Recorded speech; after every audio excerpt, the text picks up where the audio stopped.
Guys, welcome to HardReset.Info channel. Today I have Samsung Galaxy A60 and I want to show you how add remove magnification to this device.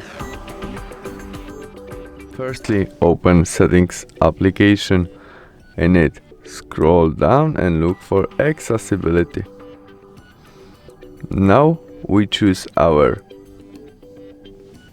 magnification, which is in our vision.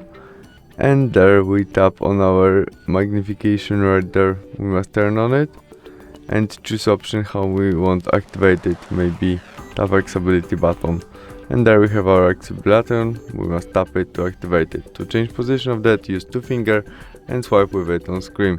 You can also zoom on zoom out using this feature, or when we zoom on, when you use one finger you can go up and down. To turn off it, press again on your shortcut. That's all. Thanks for watching. Bye.